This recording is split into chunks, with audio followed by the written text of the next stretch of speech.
Hello everyone. Welcome to the Medical Sciences Precinct and our proceedings today. My name is James Vickers. I'm the Director of the Wicking Dementia Research and Education Centre based in the College of Health and Medicine at the University of Tasmania. That's quite a lot, I know that. It's wonderful to see everyone here today. As we do on every occasion that we have the public in to our precinct, it is really important for us to acknowledge the human history of Tasmania. For example, where we're meeting today, I always make the point that this is very close to the original shores of Hobart, known in the Aboriginal language as Nipaluna. People who might have been out in the mezzanine level, you might have seen that there were various artefacts collected out there, which was remnants of the original buildings of the English settlers. But in fact, if you go a bit deeper on this site, there is actually the presence of Aboriginal middens. The local people who were here when the colonists arrived were the Muinina people, and sadly they didn't survive colonisation. So it's really important for us to acknowledge the traditional owners and current custodians, really, of Tasmania, the Druida, who are the Palawa people. And just really a general reminder that Tasmania has a human history that stretches back many thousands of years.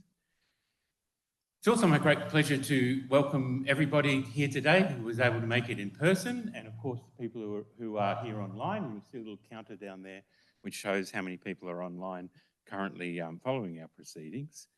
I would also like to particularly welcome anybody here who may be living with MND, and also very importantly as well too, the people who might be caring for somebody with MND or Motor Neurone Disease. So we're grateful for everyone joining us today. I'd also like to note the presence and support of the Honourable Guy Barnett, Deputy Premier, there we go, Deputy Premier and Treasurer of Tasmania, and also the Attorney General and Minister for Justice, Senator the Honourable Carol Brown, who is co-chair of the Federal Parliamentary Friends of Motor Neurone Disease, or MND, Mr Andrew Wilkie, MP, Federal Member for Clark, Professor Matthew Kiernan, CEO and Director of Neuroscience Research Australia. Up the back there, our colleague Mr David Curd, who is CEO of MS Queensland, Professor Tracy Dixon over there, our great colleague and Director of the Menzies Research Institute, and also Professor Rufus Black, who is our the Vice-Chancellor of the University of Tasmania. Part of my job is to do a little bit of housekeeping, and so I'd just really like to remind everybody, if you've got a mobile device on you of some kind, a mobile phone, please could you turn that off or put it to silent, that would be appreciated. If you might need to use a bathroom, that's back out through the mezzanine level. There's a narrow corridor basically directly across that space, and down there are the bathrooms. Also to let people know that we are filming the proceedings today. You might have noticed, so that if anybody's got any issues about appearing in any of that filming, please let us know. And in terms of any emergency procedures, if you hear an alarm going off, it would be great if people could exit by the door on my right there, if you can, otherwise through the back door and out through the entrance of the Medical Science Precinct. Turn left, keep going along the pavement, through the, what do we call it, the thing in the middle there? Rotunda, thank you very much, Tracy. Through the rotunda, and then we will gather together there at the University Gardens. So what is a MOOC? MOOC stands for Massive Open Online Course. University of Tasmania have been running these courses now for some time. Massive in the sense that we try to get to as many people as possible. We call this sort of the democratisation of education, to try and improve the knowledge and understanding, in this case, of important neurological diseases. Open online means that we offer it for free, and that you should be able to do it on any kind of internet device, be that your mobile phone or a tablet or your personal computer, or for some people, their fridges that are unable to connect to the internet. The University of Tasmania has a very strong history of producing quality MOOCs, or massive open online courses. We've been doing this now for over 10 years. If you look at various organisations that undertake the ratings of MOOCs, there are tens of thousands of MOOCs now across the world. We have 3 of the top 25 MOOCs by ratings in the world. And then if you drill down into health and medicine, thousands of MOOCs on health and medicine, all 5 of our MOOCs from the University of Tasmania are actually in the top 10. And collectively, these have now reached over 700,000 enrolments from across the world. You've heard me mention MND, and of course this would be an audience that know what MND is, but just in case, Motor Neurone Disease is MND. And this actually refers to several neurological diseases that are characterised by progressive and degenerative changes in nerve cells that control muscles and movement. In regards to this, it's important to note that really there are a number of organisations, valuable organisations in Australia that are very active in this area. Of course, MND Australia, and in every state we have MND associations as well. And then in addition to that, we have FightMND. And collectively, they're all having a significant impact, I think, on MND in supporting carers and driving important research. So this MND on MOOC, we call it the MND MOOC, was designed in collaboration with a number of Australian MND groups, people with MND, their families and care teams, and national and international MND researchers and clinicians. And our goal was to deliver an accessible, multidisciplinary course that targets a broad range of learners within our community. Essentially, that if you are able to access the internet, can, say, for example, engage with social media, then you should be able to undertake this MOOC by design.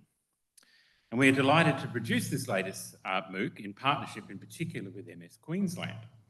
And MS Queensland is a leading provider of holistic services for people living with neurological conditions, and it also includes MND.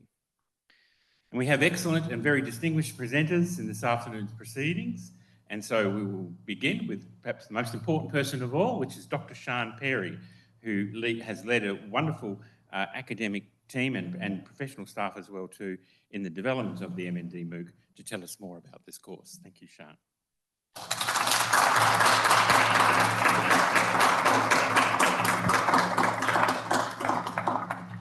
Thank you, James. It's a true pleasure to be here today as we launch the Motor Neurone Disease massive open online course, or as James has said, MND MOOC. My name is Sian Perry, and I'm an MND researcher and a senior lecturer here at the University of Tasmania, and as James said, I'm the academic lead of the MND MOOC. So MND is a rare, complex, and profoundly challenging terminal disease with no cure and limited treatment options. Yet, I have seen that the resilience and determination of the MND community, so those living with the disease, their families, their carers, and the dedicated professionals that are spending their lives trying to understand the disease, is nothing short of extraordinary. The MND community embodies advocacy, hope, and an unwavering belief that a future without MND is possible. As an MND researcher who has devoted a significant part of my career to understanding the disease, my involvement with the MND community over the past few months has been profound. I have gained a deeper understanding of the immense impact MND has on individuals and their loved ones, far beyond what I could ever have imagined.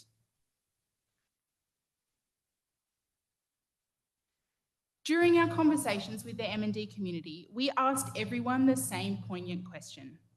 What would you like the public to know about MND? The responses were heartfelt and deeply insightful. People with MND wanted the world to know that despite the disease, they are still themselves, the same individuals with unique identities, passions, and personalities. And from the research and clinical community, the message was one of unwavering dedication. They want the public to understand that they are working tirelessly and will not give up on advancing our understanding of this disease. These answers shaped the design and content of the MND MOOC. By listening to their voices, we ensured the course reflects their stories, their experience, and their perseverance. Through this MOOC, we aspire to make understanding MND more accessible than ever before, aiming to transform the community's attitudes, knowledge, behaviours and beliefs surrounding the disease. This free and fully online course has been designed to offer global audiences a comprehensive insight into MND. And as James said, the MND MOOC has been co-designed in partnership with Australian MND groups, individuals living with MND, their families and care teams, and national and international researchers. This collaborative effort has ensured the course is firmly rooted in lived experiences. By bringing together the expertise of leading specialists and the voices of those most deeply impacted, we've created a distinctive educational resource that strives to cultivate deeper understanding of the disease that can bring meaningful support to the lives of those with MND. The MND MOOC is divided into 4 comprehensive modules. The first module, What is MND?, delves into why a person might develop motor neuron disease, exploring the factors we know to increase the risk. This module provides a foundation for understanding the likelihood of developing MND over a lifetime. The second module, MND in the body, examines how the disease affects and alters the nervous system. MND primarily targets motor neurons that control our muscles, and this module explains the function of the nervous system, what goes wrong in MND, and how these changes lead to the motor and cognitive symptoms associated with the disease. In the third module, Diagnosing MND, the course addresses the challenges and complexities of the diagnostic journey. This module explores the diagnostic processes and discusses current therapies and the role of clinical trials. It also highlights the significance of building a strong support network for people with MND and their families. Finally, the fourth module, Living with MND, focuses on person-centred care, emphasising the importance of staying connected and living well while managing the disease. It also shares the transitions and changes that are an inevitable part of living with MND. Throughout the MOOC, participants will have the opportunity to explore the latest research into MND, gaining insights into the advancements shaping our understanding of the disease. And for those interested, there's also an option to contribute to ongoing research aimed at enhancing knowledge and raising awareness. So I would like to thank the MND MOOC academic and professional team for their hard work and commitment in developing this MOOC. And on behalf of the team, I'd like to invite you to join us in the MND MOOC to increase your knowledge, inspire research, and drive progress in understanding MND. So thank you for being a part of this important initiative.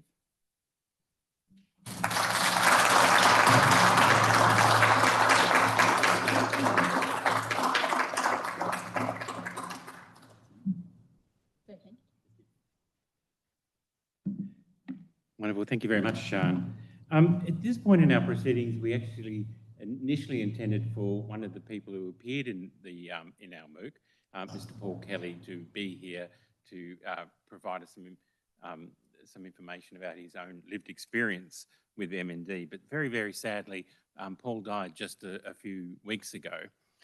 So what we decided to do instead is to put together a show reel showing various aspects of the MOOC, brief aspects of the MOOC, and also to include some of the material that Paul contributed to the MOOC, which is, again, is a wonderful example of the kind of impact that this young man had. So no further ado, maybe we could run the show reel.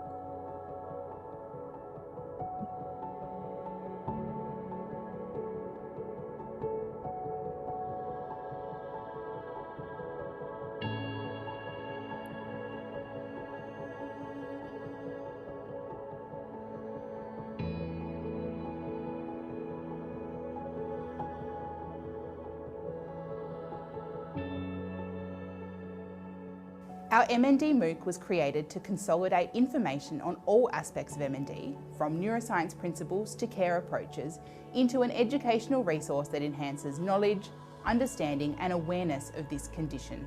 It's very confronting to give someone a diagnosis of motor neurone disease, particularly when they think it might just be a pinched nerve in their arm or their leg or something quite, immaterial. And in fact, what you're giving them is an information for a diagnosis that is ultimately going to kill them. I never thought it would happen to me. As a 23-year-old, you have a better chance of winning the lottery than you have of getting MND. I was anticipating something much less severe and that things would quickly get back to how they had always been before any symptoms appeared. MND was unfathomable. Our family is quite pragmatic, so when it came to actually coming to terms with Mum's diagnosis, for most of us, it was a very practical, what are all of the things that we can get in place as quickly as possible, and how can we learn more? MND is a terminal diagnosis with no current cure. The most effective treatment for enabling people to live well with MND is to provide supportive care. To achieve this, we need to change knowledge, attitudes, beliefs, and behaviours towards MND. This has enabled us to create an integrated, fit-for-purpose, free and fully online course that is accessible to a global audience. We have curated the voices of people with lived experience and professionals to create a framework that enhances awareness and understanding of the disease. This approach ensures that you can gain insights from those directly affected by MND, as well as from experts who have gained extensive knowledge of the condition. My first symptom was a delayed reflex in my left foot. I noticed it when I was playing soccer and I kept stubbing my toe and falling over mid-game. I thought it was just a transient issue with my ankle, but over the coming months, it progressed to a point where I wasn't able to run properly at all. That's when I first started to notice it, probably when I started to have trouble saying some words. I also started waking up and I was drooling, wet pillow. I also started biting my lip and my tongue, that sort of thing. But the killer, the absolute killer was, I tried to sing along to a song. Couldn't keep up. I think the simplest way to put it is you want to feel seen and heard. Seen and heard for all that you are going through, and seen and heard as a person irrespective of your disease. You're not alone. You know, there's an army out here and a family out here that are here to help. Your sense of self-worth and significance is not created by what you can do, but simply by being who you are. One of the big issues that is coming through loud and clear to us from the lived experience representatives that we work with is that there is a real lack of understanding and an awareness of motor neurone disease in the community. So platforms like this online learning course that's available now is really important, because if we understand it better, then we can care for people better. To think that people can be educated further upon the reality and the experiences, the process of what happens to the body through your MND course. I'm so grateful for that.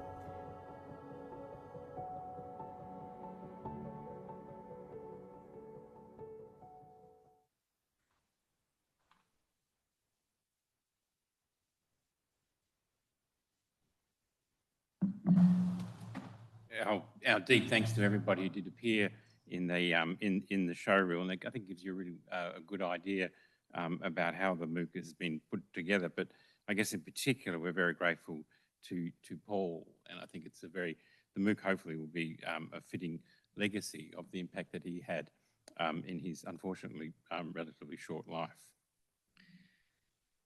So now it's a great pleasure for me, though, to introduce Mr. David Kerr, who is the CEO of MS Queensland and our partner in crime in terms of developing this MOOC. David, very happy if you could come forward to say a few words.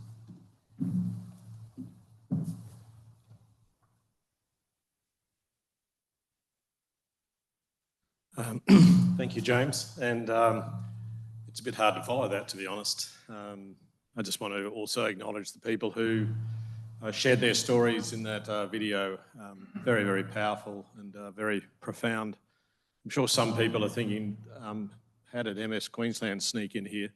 And to be honest, as James mentioned, we support quite a few thousand people in Queensland living with a range of neurological conditions, including MND.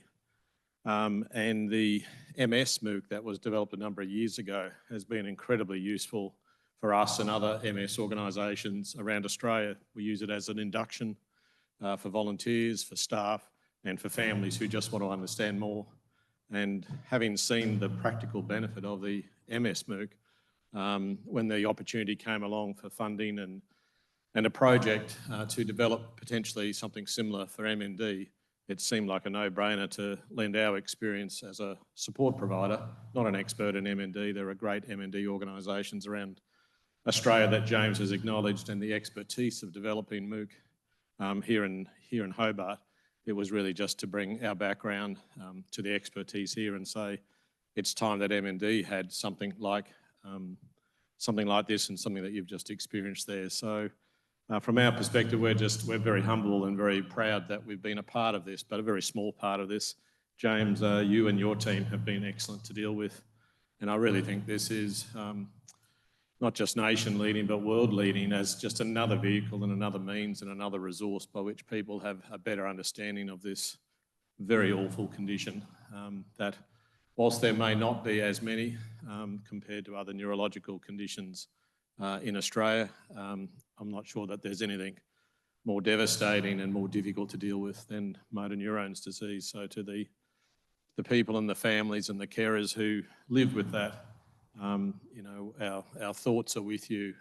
You're incredibly brave and courageous, and you're certainly not alone. So thank you for being a part of this. Thank you to the people online, and particular thanks to you, James, and your team and the people here at Wicking. You've done an amazing job, which will have enduring benefit for many people. Thank you.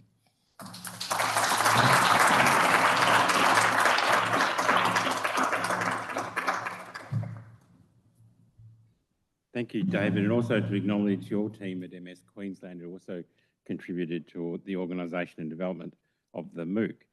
Our next speaker, we're very lucky to have a FIFO here today in the form of Professor Matthew Kiernan, AM, who comes to us from New South Wales this morning and out this afternoon. Matthew is the CEO and Director of Neuroscience Research Australia, and I hope he won't mind me saying that he's, if not the leading, certainly one of the leading researchers, and particular clinical researchers working in MND today. So Matthew, thank you very much for coming.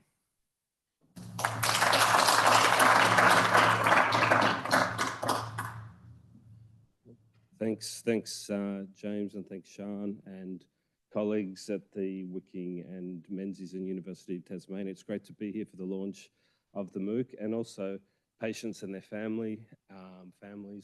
So certainly Paul flew up from Hobart to see us in Sydney.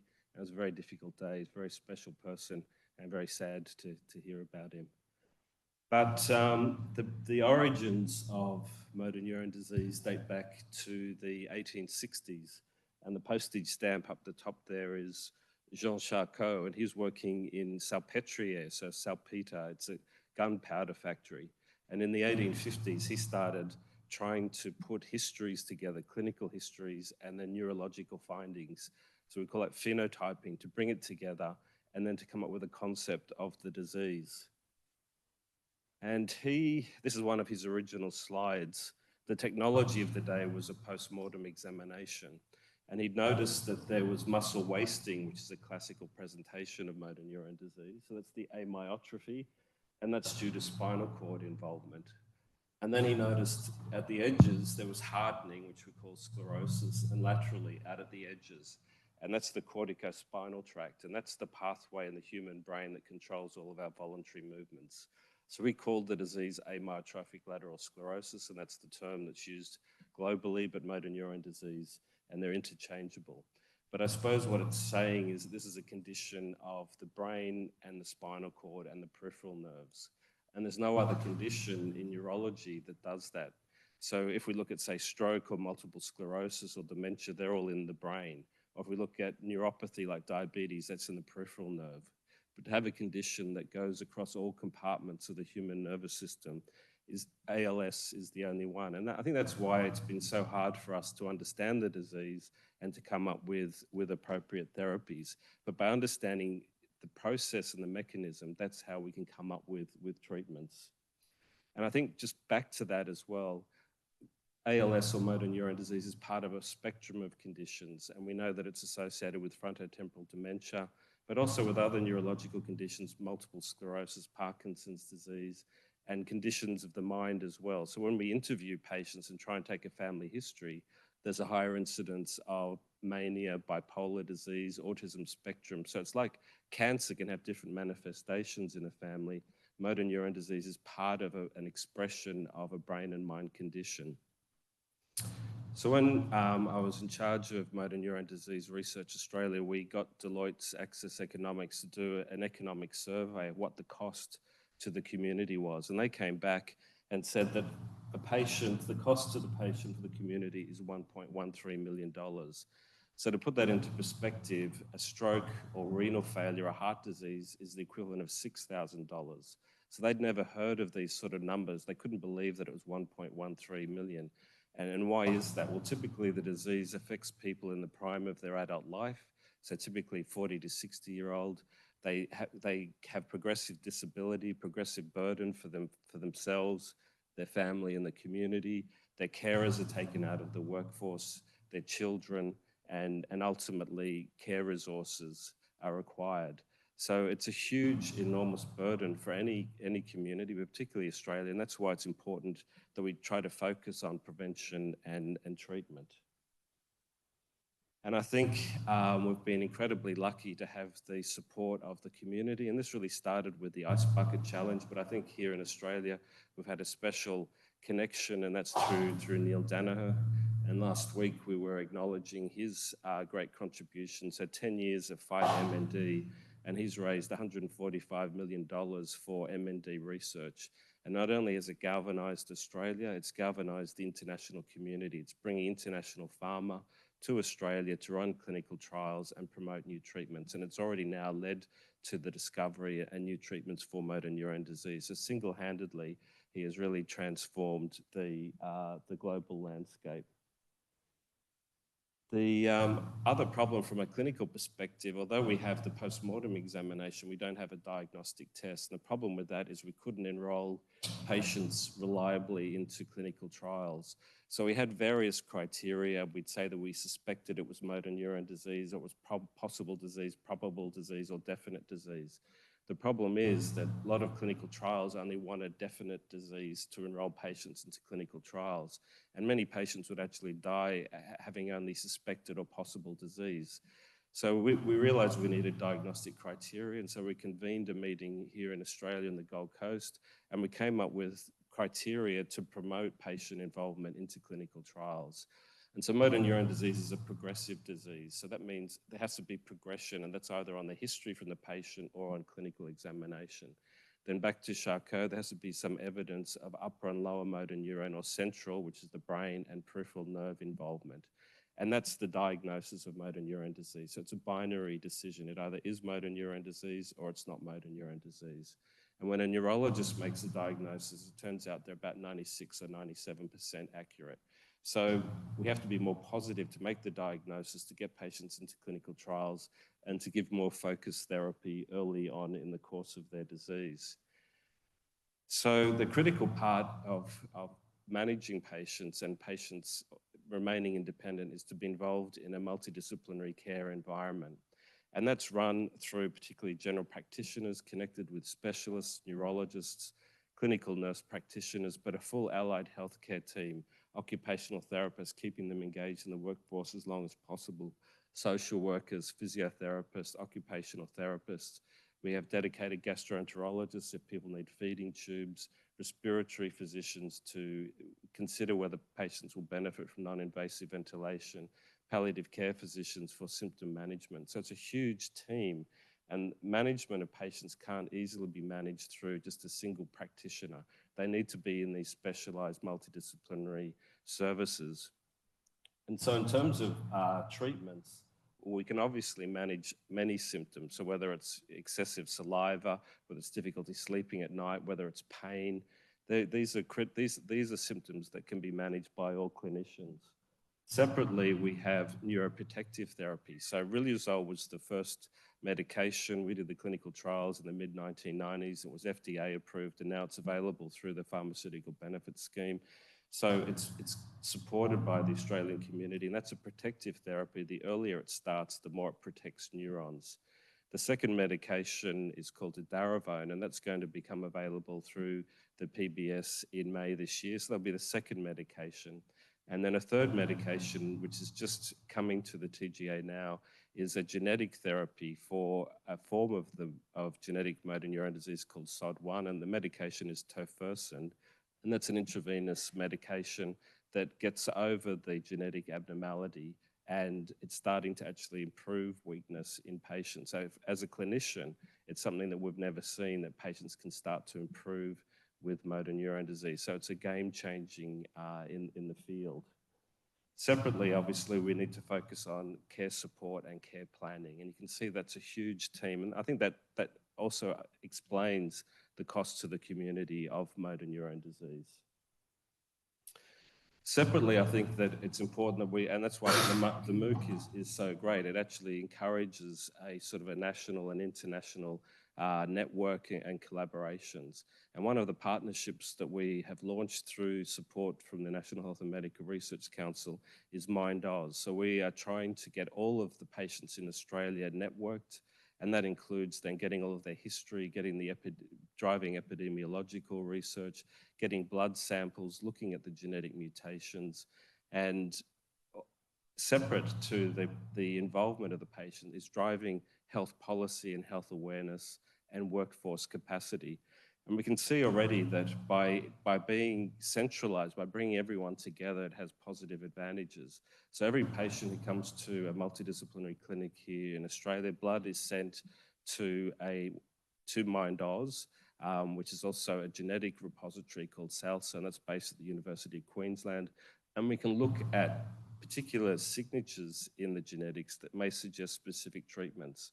And so one of the treatments which we've embarked on now on a philanthropic trial, which is supported by FightMND, is to use lithium. And it turns out that if patients have a specific genetic signature called UNC13A, which is part of how the cell metabolizes, when you give lithium, those patients do better. And it's sort of full circle because lithium is an Australian invention from John Cade, who was a Melbourne psychiatrist. He discovered lithium in the 1940s. And we're taking this treatment now from a mind condition to treat patients with motor neurone disease. And so I think that shows the strength of community support, but also having national and international programs working together to come up with better treatments. So I think the MOOC is an incredibly important part of that process, and I was pleased to be part of it and to be here with the team today to launch it. I think it's a fantastic resource, and we'll be prescribing it for patients and their families. So thanks for taking that forward.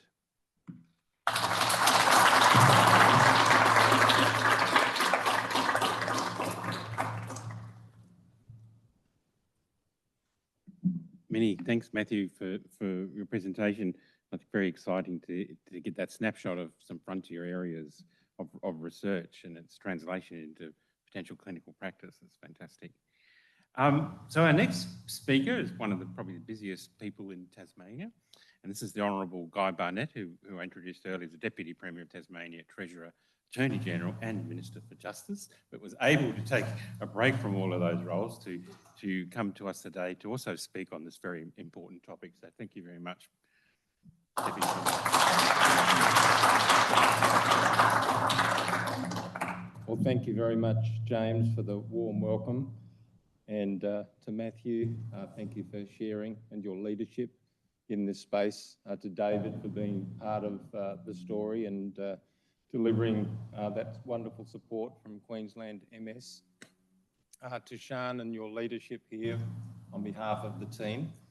And of course, to those living with MND here today, to all those families that are supporting those living with MND or have been involved in some way, carers, supporters, I want to acknowledge you and thank you for being here and for your terrific support for this launch today. I want to acknowledge, of course, Rufus, Tracy and others, the wonderful combination with you, Taz, Menzies, and of course Wicking, all working together to deliver not just a nation-leading, but a world-leading launch today of the MND MOOC. It's fantastic. And I'm here to say congratulations and well done, certainly on behalf of the state government, but also on my own behalf. My dear dad passed away with MND in 1985, and tough time for our family. My dear mum cared for Dad throughout nearly 3 years. And of course, following that, Mum threw herself into the MND support group and then the association, had monthly support group meetings, caring for people and families with MND year in, year out for the rest of her life. And she passed away in 2015. I got involved with the MND Association in Tasmania and became president for a short time and then became ambassador for MND Australia for about a decade or more. And with Carol Brown and others in the federal parliament, it's great to recognise Senator Carol Brown today, who's been a great supporter for people in MND in the federal parliament, and likewise Andrew Wilkie, recognise Andrew's wonderful support as well. And it's been a real pleasure and an honour to be able to advocate for people with MND and their families and the research and of course the care. A special tribute to Chris Simons, who maybe, I'm sure he's watching on today, who's the president of MND Tasmania, who's very keen. He's like a dog with a bone, advocating for families and people with MND. And a massive congratulations and thanks to Neil Danaher and FightMND. I've been involved in, I'd say, countless events and ice bucket challenges over many years. What a wonderful tribute. Thank you, Neil, and all those involved. So look, I just wanted to pass that on to say congratulations and well done. This is really exciting to see those numbers. I think some 700,000, and talking to Rufus and James a little bit earlier before, hoping to maybe get that to 1 million in time. That would be fantastic. So James, thank you as well for your leadership. I've known James for many decades now. When we first got involved in the MND Association, and has been like a rock and a support and a wonderful person to provide counsel and wise advice in terms of research and other means. So just wanted to share those few remarks to those that are online and those that are watching. This should provide further hope and encouragement in our efforts to support people living with MNDs, their families, and to provide hope for a future. So thank you so much.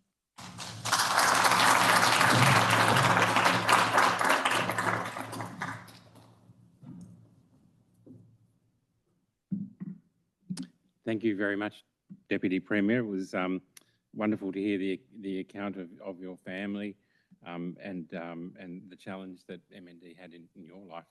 And then, of course, for the wonderful advocacy you've done not only in Tasmania, but nationally. So I guess also within this theme of national contributions for advocacy for MND, our final speaker today is Senator the Honourable Carol Brown, who has been a passionate supporter of MND for a very long time, and in fact co-chairs the Federal Parliamentary Friends of MND to make sure that our national politicians keep MND front of mind. So thank you very much, Carol, for coming today.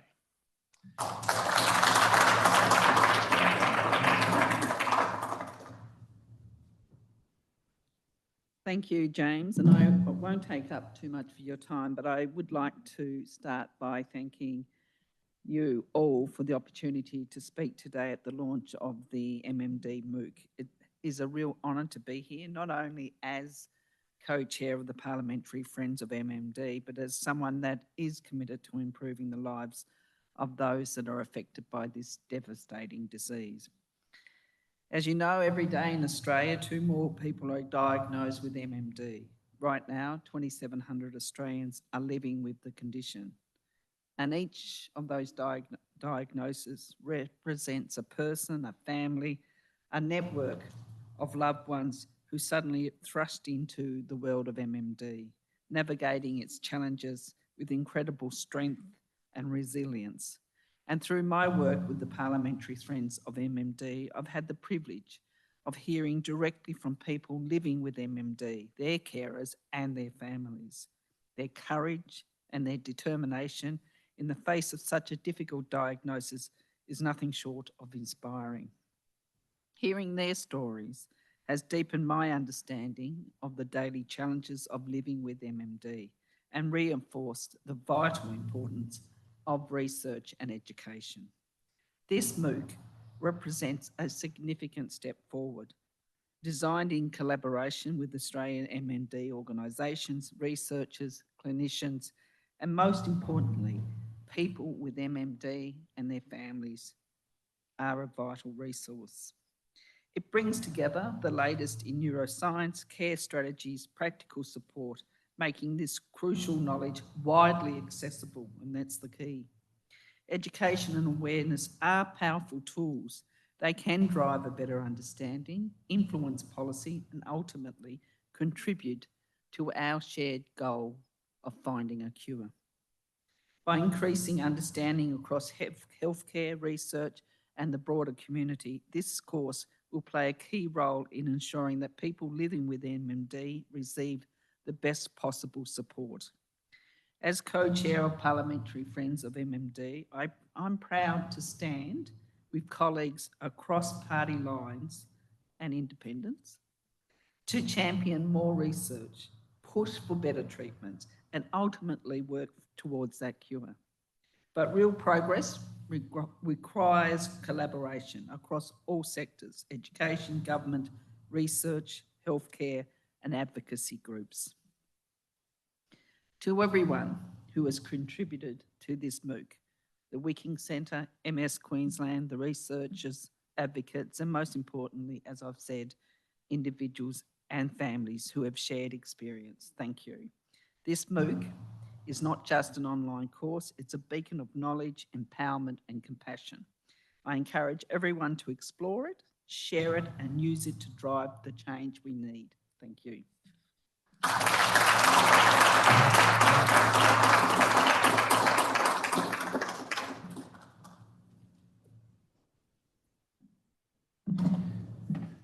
Thank you very much, Senator, and I guess in particular for your wonderful advocacy on behalf of people with MND and their carers over a long period of time. And as you noted, bringing together people from across various political lines together to help to support that. It's just wonderful. So we're almost at the end of our agenda this afternoon. I'd like to thank everyone for joining in today, those who could make it to our lecture theatre, and also those who were able to join us online. The MND MOOC now is available to enrol in, so you can all rush in and enrol and enjoy the introduction and first module of the course. Thanks to all of our wonderful presenters today from near and afar. Thank you for being available to help support the launch of the MOOC. And the MOOC itself would not have been at all possible without the contributions from many organisations and people outside of the University of Tasmania as well, particularly those that are living with MND and those that care for them.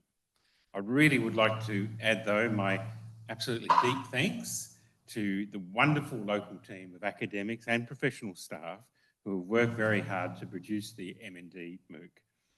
Over the years, we didn't know what we were doing when we first started doing MOOCs. We sort of stumbled along and the quality was a bit so-so, but as we go through, and there are the new MOOCs on Parkinson's disease and MND, the quality and the production values and really the educational impact of these has really escalated dramatically. So thanks to everybody who is involved with developing them.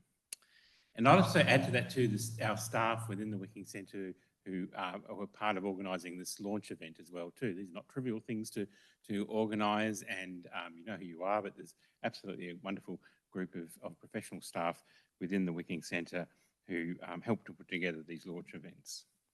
So finally, we hope that you are able to undertake the MOOC, that you find it interesting and also useful, and a great way of bringing a community of people who are interested in this important subject together.